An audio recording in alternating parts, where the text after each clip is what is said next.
I'm going to go let Tricia go ahead and introduce herself before we get started.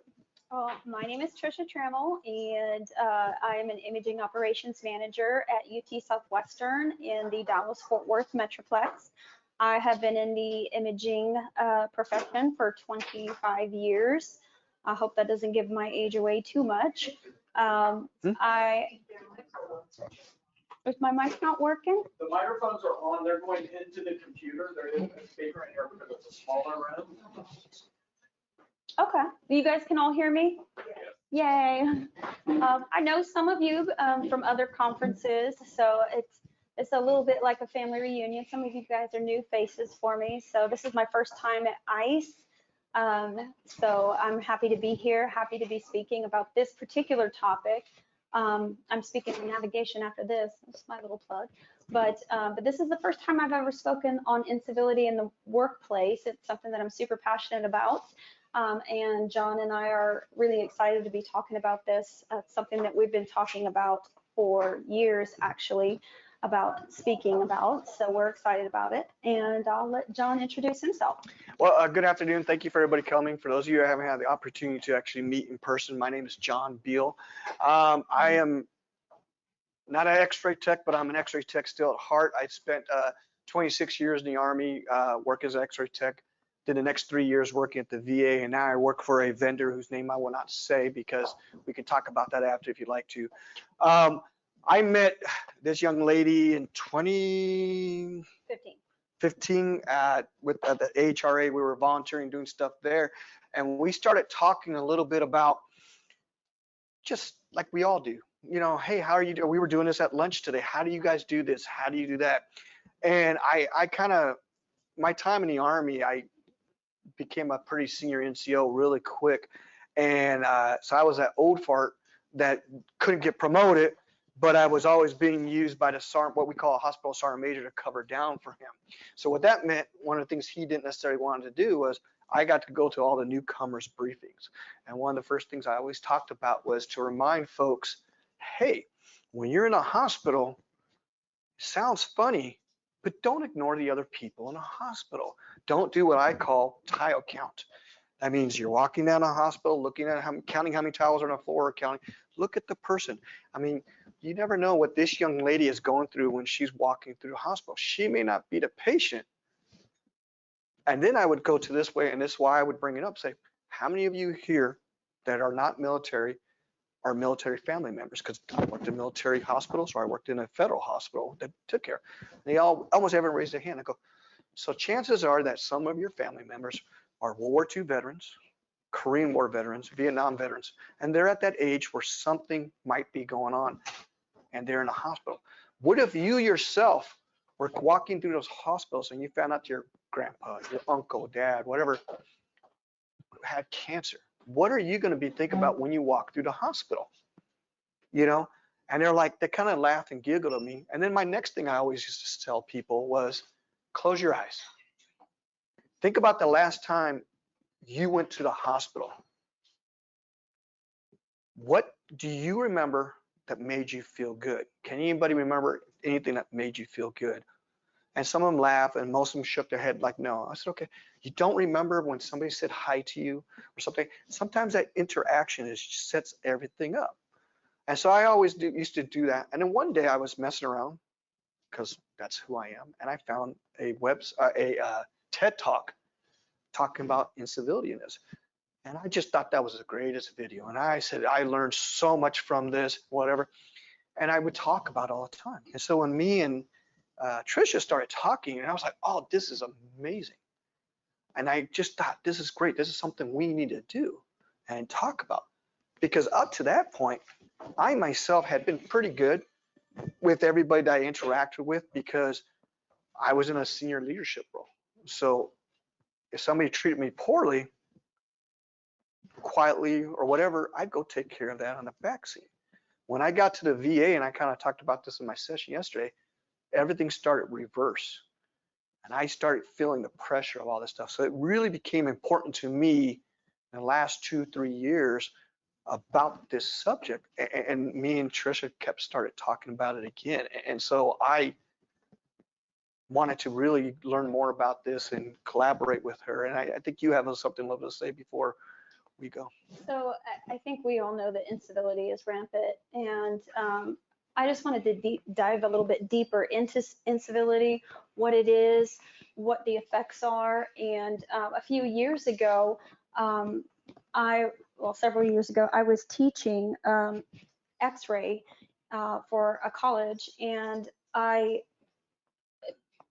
back to this TED Talk that we both were pretty Bonded over. bonded over, yes.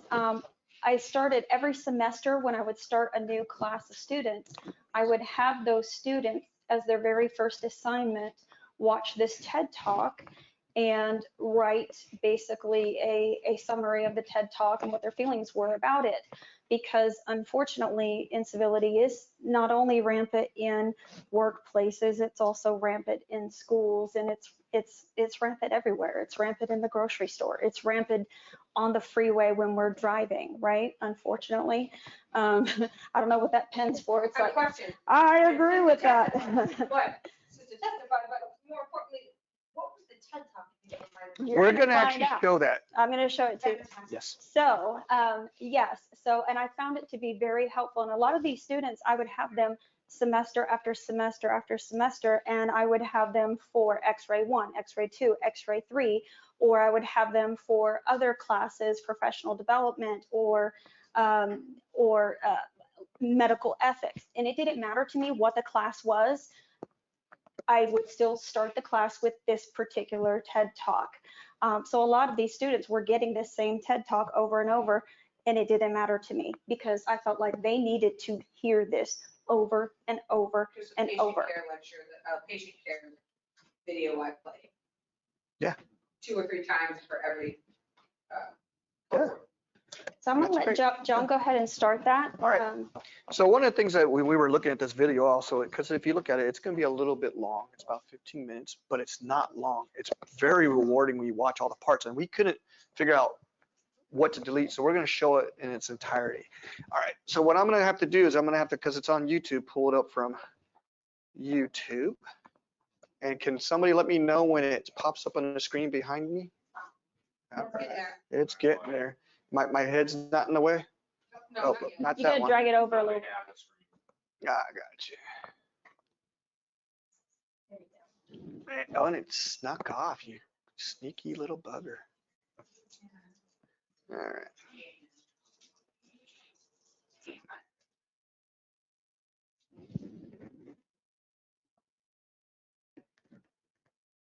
Okay.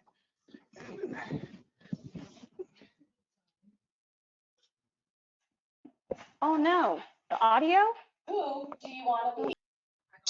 So if you write Christine Polrath and Incivility on YouTube, it'll pop up.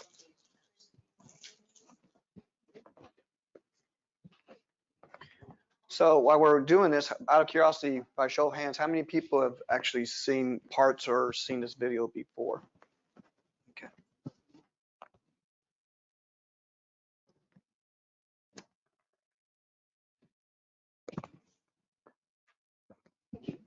Yes, ma'am. So while he's getting that slide, getting everything transitioned back, I just, as a fun little exercise, we need to stretch anyway, right? I'd just like everyone just to raise your hand. Just raise one hand. And I'd like you to, if you've ever experienced, if you feel like you've been disrespected in your workplace, if you've been treated with condescension or degradation, or you've been treated rudely, if you've been treated like that at any point in your career, bring your hand down for me. If you've ever been treated rudely. Now, if you still have your hand up, and I don't, it's okay, Avi, if you haven't. If you still have your hand up, I was going to ask you to bring your hand down if you've ever witnessed any of those things. So, it's pretty interesting. I think we can all agree it's pretty prevalent. So, what is incivility? it's defined as, will you go back? I jump in, I'm past. Yeah, it's defined as low intensity deviant behavior with an ambiguous intent to harm the target in violation of workplace norms for mutual respect. And of course can include disrespect, condescension, degradation, rude or discourteous or belittling behavior, but more ambiguous forms, and what we see a lot of, exclusion and information withholding. And I think social exclusion and information withholding those are our top things that we see in workplace.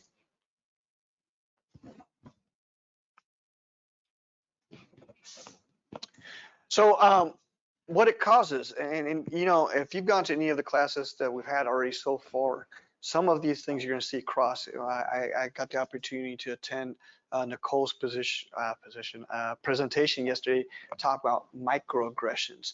And I want you, if you've attended any of those, I want you to start thinking, how much of this stuff correlates across each other?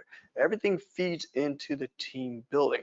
We're coming about, we could actually almost turn this whole ICE conference into just about the way we treat people. But I just want you, as you're reading this or as you're taking a look at this, to see the correlations across. Ones that I always tap into with this is because what I see is job withdrawal and decreased involvement. I'm a very sociable person. I like to walk around. I like to do what you call the gimbal walk, even though I didn't know that's what it was. I liked being available, you know, until I learned what a gimbal walk. I didn't know that's what it was called.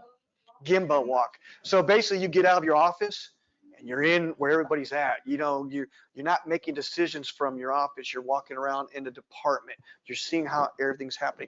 You're at the front desk with your staff as they're receiving patients.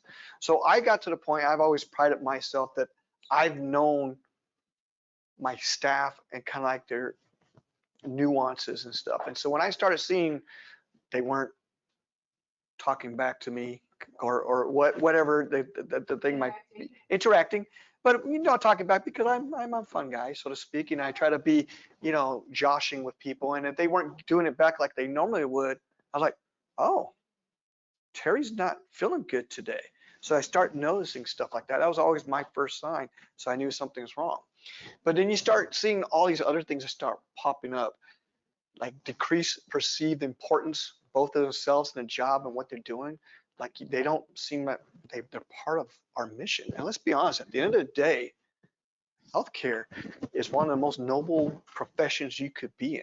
We're taking care of everybody. Granted, we also is more of a system for health versus a healthcare system, but that's philosophies and stuff right there too, you know. And you read down there, reduce job satisfaction. I did a presentation talking about well-being, and it talks about how this correlates with it also. Is people who aren't happy where they're at and have their victims of incivility are looking for the next job. And I'm the victim of that, so to speak, and I didn't realize it until I started really talking with Tricia. And I was going to see you say Rachel. Sorry, I was looking right at you and I was like, so I was working at the VA hospital, was not necessarily in the radiology field anymore, and I had a different type of job, and it was kind of hard for me to learn it, but I did very well. And I'll pat myself on the back because my boss told me I did very well. And without getting into a full long story, he got promoted to the next level, as CEOs kind of do, you know, or deputy CEOs. He became a CEO. Somebody else came in. I was very excited to have her come in. I heard where she was coming from. She was coming from outside the hospital, but within the Department of VAs. She was in what's known as the Veterans Benefits Association, administration portion. So she was a system person, and my job was to help build up our system. Well, I started noticing that me and my partner, who she rates both of us, she was starting to talk to her more. And I was the person that was actually in the role. She was my assistant. I didn't rate her, and I started going, well, oh, maybe she's just developing this person. And I just started to notice what, as I learned yesterday and more clearly, was there are microaggressions. You know, I am a person who shows up with a laptop. I used to be a note person, but I found a laptop work. So if you come to me and you're my boss, all right, John, tell me what's going to happen for the next 2 weeks. I will have it in a beautiful PowerPoint and it'll move and I'll tell you and I'll show you, I'll use Project, Microsoft Project and all that stuff. She goes, no, tell me. I don't want you to present to me. And I was like, okay. So I started doing it and it's hard for me to turn around and click back to the old way. And she would make comments. She goes, oh, so I guess you're not as good as everybody says they are. Ooh. And I kind of laughed and I said, I would take that challenge. And I just said it because, I was like, I'm going to stand up for myself.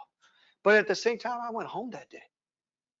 And I said some words that I won't use anymore because I'm not in the Army, but anymore. But I was really, thank you. Thank you for my partner in the back. And my wife goes, I have never seen you this. You had some conflict with people over your career, but I have never seen you actually take sick days. I was like, you know what? That's fine. She needs something today. It's sitting there. She knows where to find it. I didn't email it to her, so it's on time. And I just took the day off and went to the gym and tried to take the stress out. So I was really, and I'm sorry, I'm getting a little bit on a soapbox, but that's why I see all this. And when we were going over this class together, I was going, oh, I'm kind of reliving this PTSD, so to speak. And I never understood it. So that's called quiet quitting, what John is describing. But what I did as the quiet quitting was I made sure my person who replaced me was taken care of. I had everything. So let's go and move on to the next. I am sorry. But quiet quitting doesn't mean that you're not No. caring about No. the organization. Right. Has to make sure that your quiet Yeah. quitting isn't going to affect overall operational readiness. Right. That's not, No. that's So one does not mean the other isn't happening. So as in my role, I was a strategic planner. I went to everybody here's a deputy, or sorry, a department lead. And I helped you tie in your strategic plan to not only our facilities, but the big VA's facilities. And I made sure everybody's line. I made sure the blueprint was there for them. But I didn't go home and take the computer with me anymore. I didn't go home and pull up the book that I would normally do, say, I need to learn. If she had a book, I would take it home and I would read it because that's just who I am. I stopped doing it. I turned it off. Some of the great research, and I was really, really impressed with some of the stuff. And Tricia was amazing about putting these next two slides together. But in 2001, there was a study of over 1,100 public sector employees that demonstrated that 70% experienced incivility in the workplace. When I saw that number, I thought that was a little bit low. But I also thought, you know what, if this is some of the first stuff going out, there's probably a reason. And it kind of goes back to what we talked about, where people feel comfortable talking about what there is. And if you start looking at the next 3 bullets, and it talks about how it goes in experiences. And I'm going to joke and I'm going to pick on one of our little members in here, a nurse. You know why we all went to nurses? This is going to be my, you know why we all went to the nurses to ask them about how they felt, right? Because they're going to let you know. No, I just kidding. No, but it's awesome. It was great, you know, and I always mess around. And I kind of gave you a hard time last class, but nurses are such a big population of the hospital that is, if you're going to go to one sector, that's such a good blueprint. And I was kind of going to look at this, how it kept moving up in different percentages. And the next slide, it continues with the 2018 article published in the Harvard Business Review, and it talks about how 48% of employees intentionally decreased their work effort. I was reading that, I was like, oh my God, that's me. I'm the statistic. 47% intentionally decreased their time at work. I did. You know, I would show up to work my same time. I would just sit in my car a little bit longer and then go in, grab my coffee, had my computer on at the time that first Teams call started at 8 o'clock, and just sat there the rest of the day and did my part. And I was like, wow, this is embarrassing. And then 38% intentionally increased the level of quality of work. I would like to say I didn't. Maybe she thought I did, but that's one thing I would like to say I did. Now, I really was kind of thought this part right here to be very profound. 80% of the employees indicated that they lost time at work due to merely ruminating about experience and civility. For me, I would actually plug that in right there as not necessarily ruminating. I was job searching. That's where I lost time at work sometime. And I tell you what, LinkedIn is a terrible thing because it has the job stuff right there. So if they're looking at you, what you're clicking on, they're thinking, oh, you're just researching different stuff. So this was kind of interesting also right here. It said the authors of this study also established that due to the cognitive distractions and time delays, basically said $14,000 per employee. I actually think that might be higher. I'd be curious to take a look at that because when you think about it, a person leaves, then what happens for that time that they're not in, and you have to onboard. You saw the cost of bringing, if you don't have your own recruiters. Yes, ma'am. Recent study showed that for nursing, that it was about $67,000 per employee. I believe that. If you lose it. Right, and when I did my dissertation, it was $37,000. I believe that. And you just did your dissertation in 20, yeah. Okay. So from 2018 to 2020, yeah. Yeah. It's crazy, right? I mean, it just, all right, this is your slide next. Oh, yeah, I thought when we were deciding who would show each slide, I said, well, I think I'll take this one. There is a little bit of research about incivility in the workplace with specific regards to women. So women report experiencing more incivility than male counterparts, and 3 studies surveying sample sizes between 400 and 600 employee groups revealed that the majority of women reported workplace incivility are experiencing it from other women. So We could be county bitches. yeah. So And that stuff doesn't just stop at high school, unfortunately. no. We had So that. you're gonna say I sure. Mean Girl. Girls, okay. That's right. So this is what I call some girl on girl crime. Sorry, I'm getting a little older, so I have to. When I did my dissertation, I was high school and I did my dissertation with the RN population. It's a long story how it got to the RNs. I ended up where I was. But in the RN population, 99% of all of my respondents indicated that they had been either bullied at work or had been witnessed or had witnessed work. And in my research, the RN population are the ones that eat their young the most. Not surprising. Not surprised. My daughter-in-law's a nurse, so. So has everybody seen the movie Mean Girls? No? You're a successful, intelligent, caring, graceful woman. I am. There has to be something that you can say to these young ladies, something to help them with their self-esteem. It's not a self-esteem problem. I think they're all pretty pleased with themselves.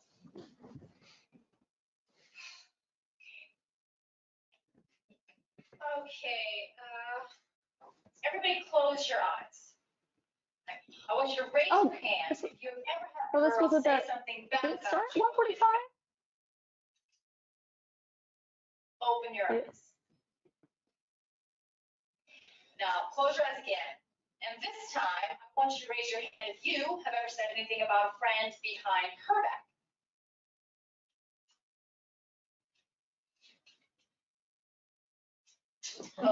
Look, that.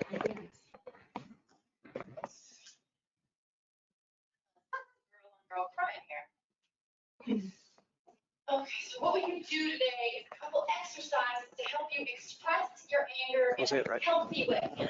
I just wanted to show that part about girl on girl crime. So Sorry. Really stuck up ever since you switched to sharp filter. And Dawn agrees. Mean Girls is hilarious. It's one of my favorites. Okay.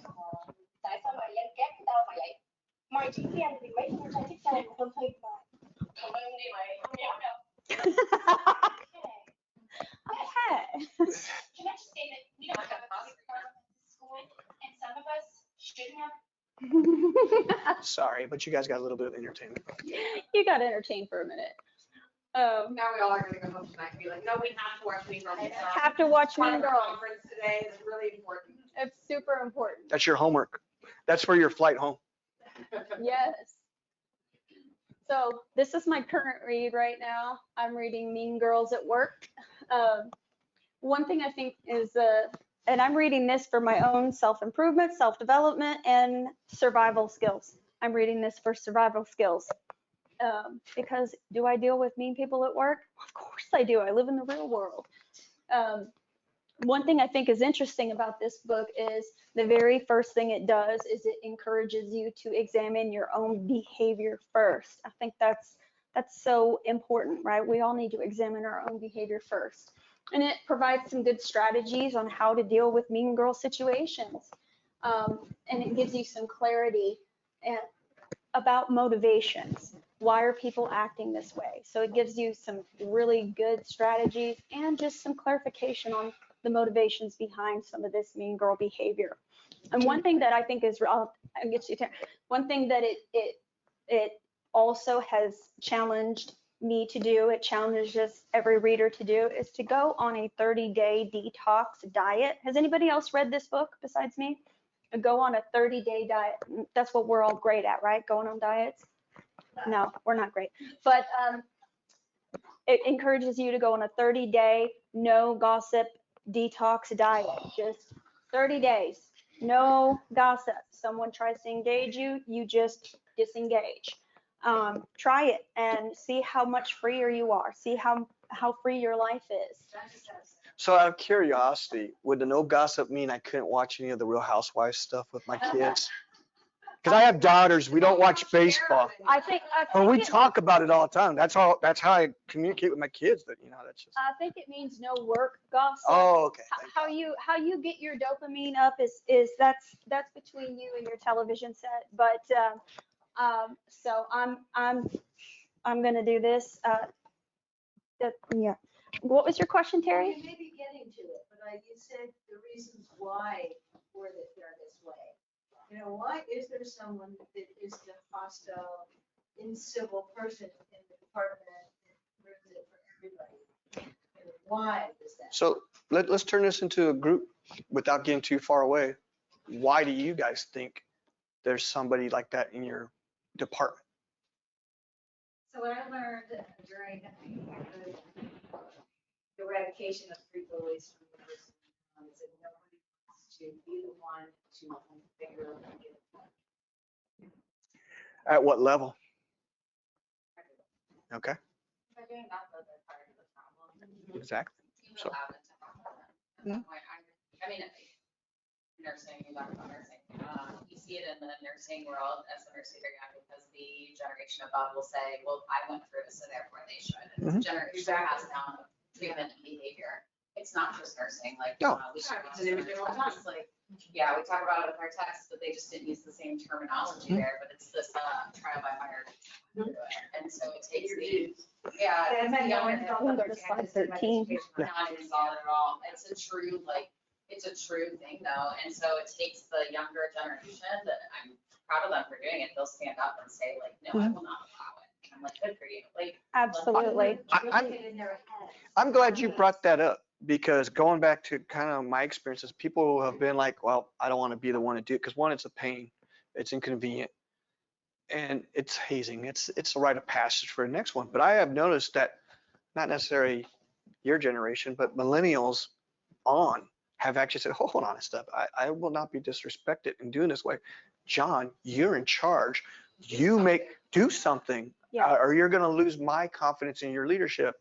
but also comes to the point where you say, as the person in charge, like, I'm willing to stand up with you, but you cannot have the voice to stand up for yourself either. Like, Yeah. so I am a millennial, but the generation below even, like, it's this like bridging that between there. Like, you're right, it's that saying, like, they'll lose like they won't respect you as much, but then it's that, well, you have to also give them a voice to they need to use it. And then there's the dump and run.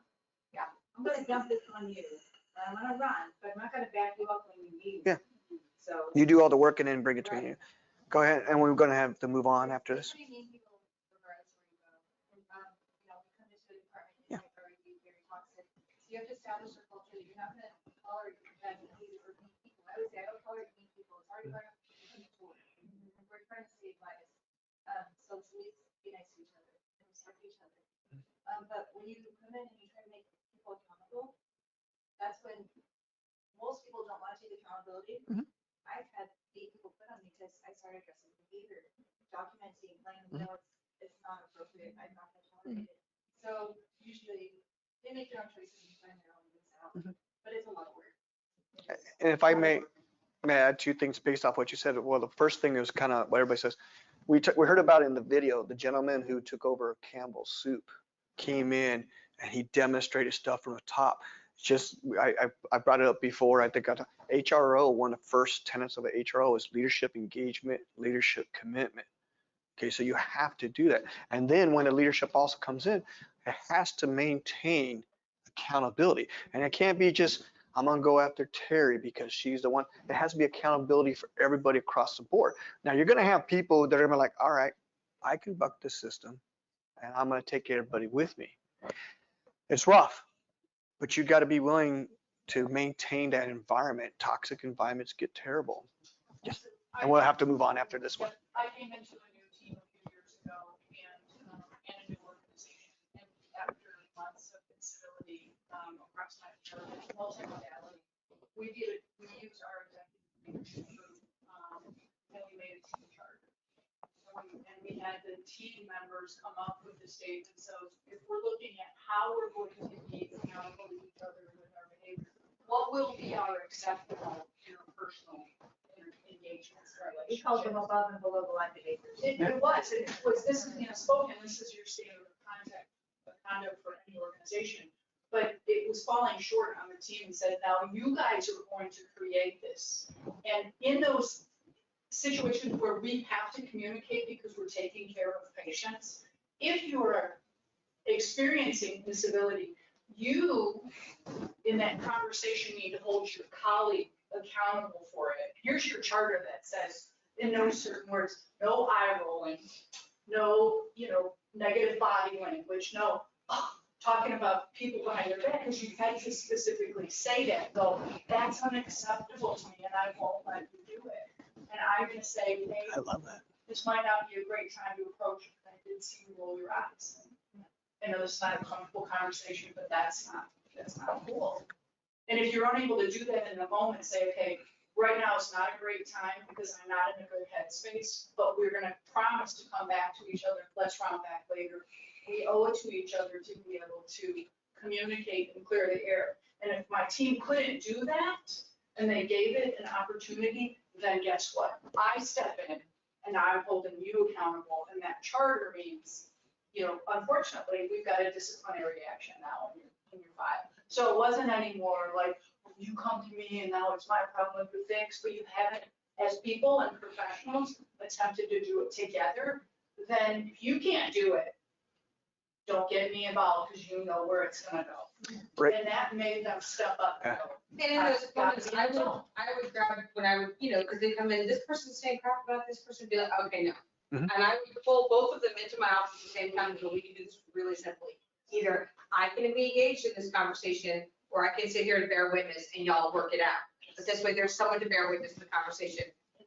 Because that's gonna be a lot easier than if I have to step in and go, what did you say and why did you say it? How did that make you feel? Yeah. And y'all, And it's setting boundaries, Yeah. because not only as a leader did I set a boundary, but individuals stepped up for themselves and said.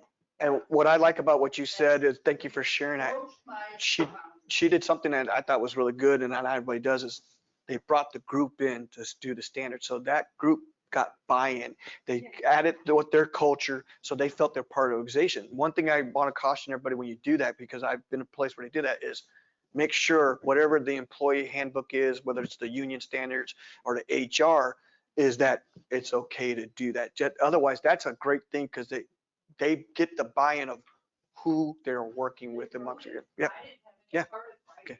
And we're gonna go. And they So we signed gotta off. move on. Yeah. Back at the University of Maryland, when I first got there,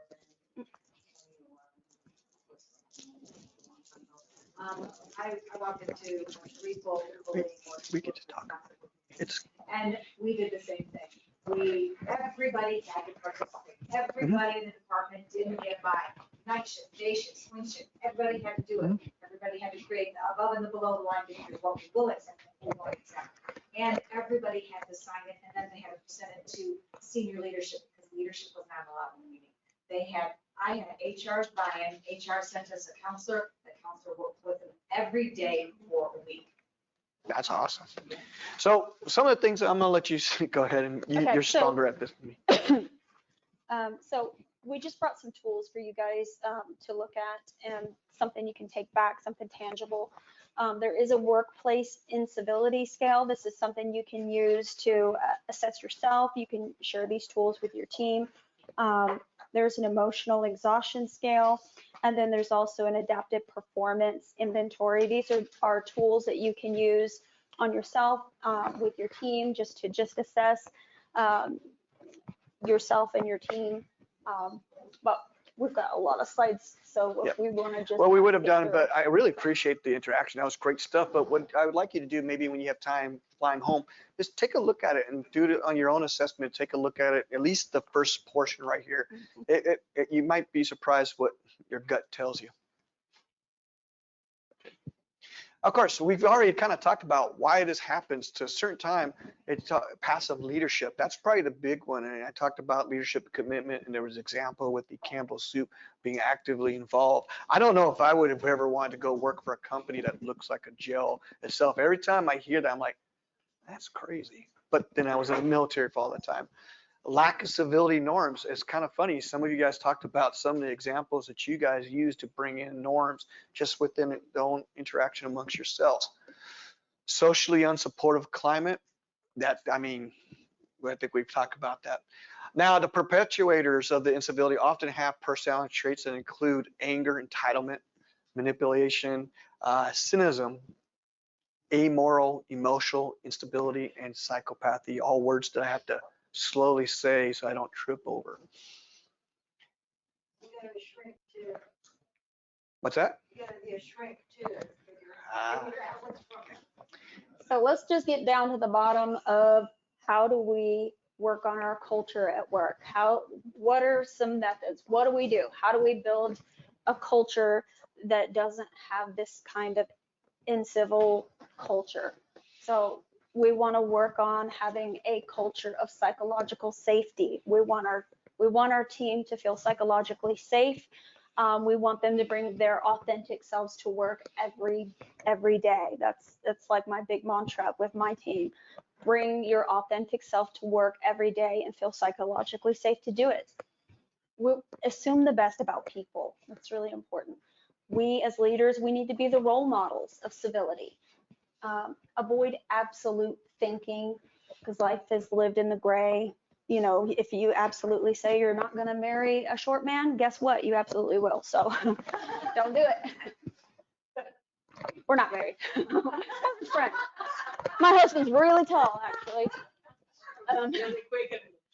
Oh, yeah. Notice there's a divide between us already, too.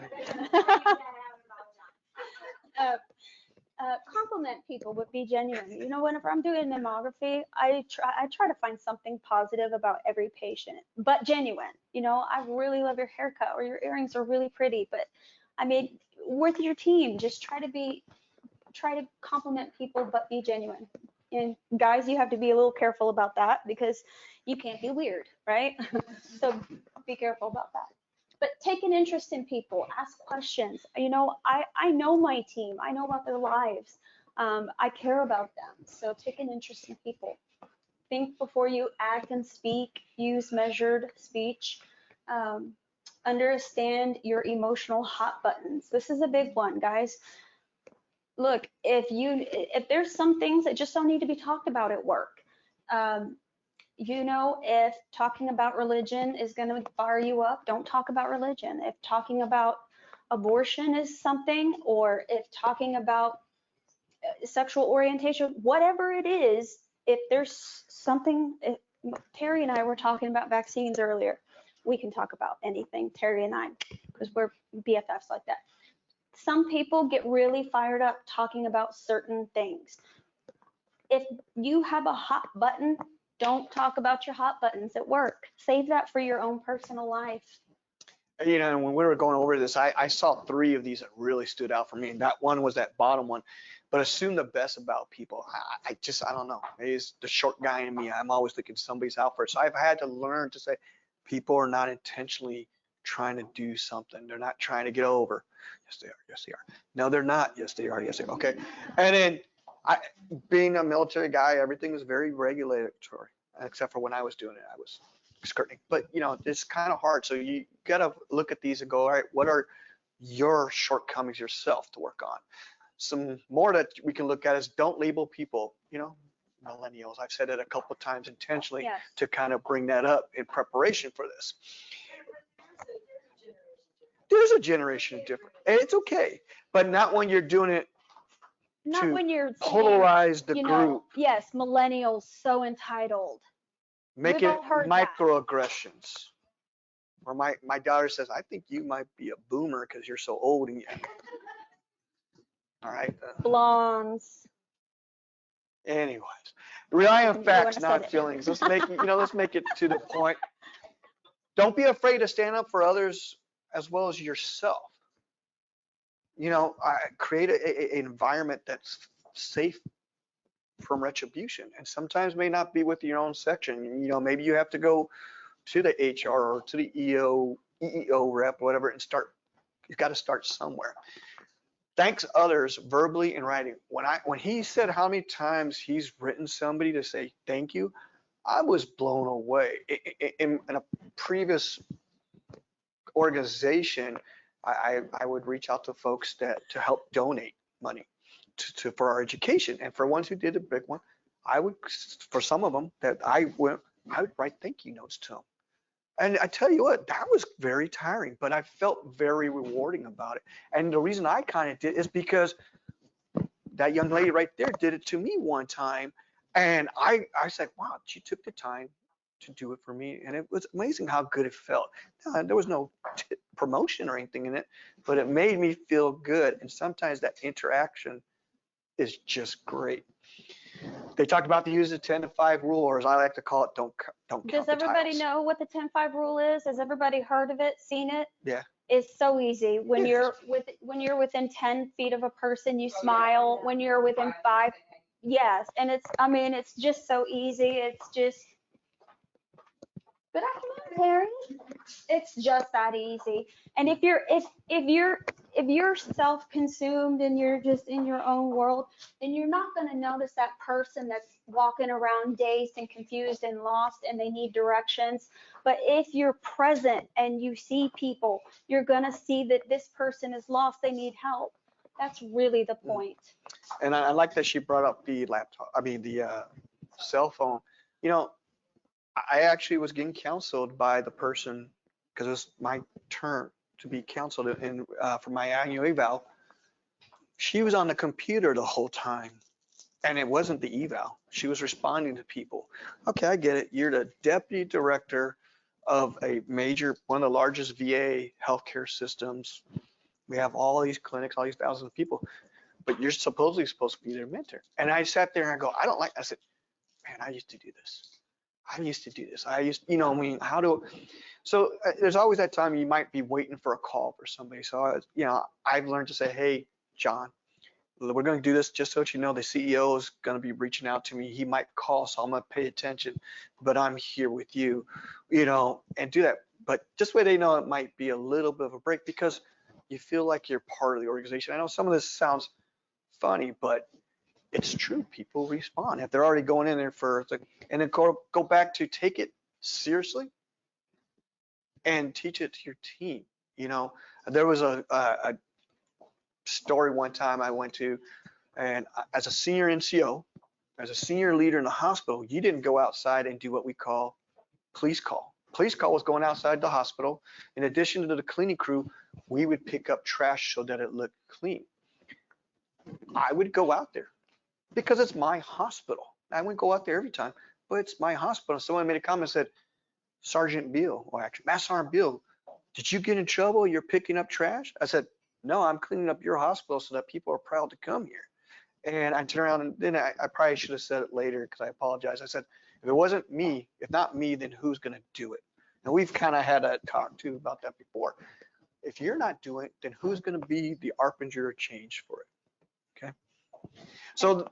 And John skipped it a little bit, but when you mess up, and you will mess up because we're all humans, I did say that on you're purpose so she sorry can correct and be sincere.